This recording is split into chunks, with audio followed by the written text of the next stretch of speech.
বৃদ্ধের খণ্ড বিখণ্ড দেহ উদ্ধারের ঘটনায় গ্রেপ্তার স্ত্রী। নদিয়ার ধানতলার ঘটনা। সূত্রের খবর, ধানতলা থানার বনবেড়িয়া গ্রামের মাইলপাড়া এলাকার বাসিন্দা বছর ৬৮ অমল বিশ্বাস স্ত্রীর সঙ্গে একাই থাকতেন ওই বৃদ্ধ। অভিযোগ, শনিবার সকালে বৃদ্ধের নাতি দাদুর সঙ্গে দেখা করতে গিয়ে তার খণ্ড বিখণ্ড দেহ দেখতে পায়।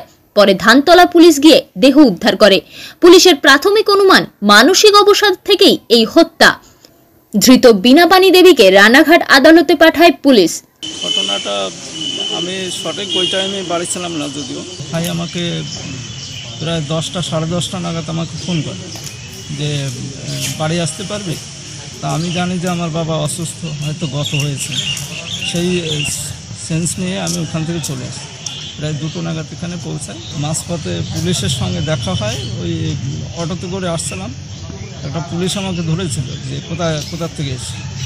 তখন তাদের বলে যে আমি কলকাতার থেকে এসেছি। তারপরে জিজ্ঞাসা করলো যে কোথায় বাড়ি। আমি বললাম এরকম হাই স্কুল মাইলপাড়া বরং। তারপরে বললো তোমার মা কি এরকম মাথার ডিফেক্ট আছে? আমি বলছি হ্যাঁ, আমার মা একটু মানসিক ডিফেক্ট আছে আর কি। তারপরে বললো যে তাহলে তোমার বাবার তো খুন হয়েছে। তখন আমি বললাম যে কি বলছেন স্যার, আমার বাবা তো বয়স্ক। প্রথমে বিশ্বাস করতে পারি না। তারপর ওনাকে বলার পরে উনি আবার বললো যে হ্যাঁ বাড়ি যাও, জানতে পারি। Bureau report, Times Bangla.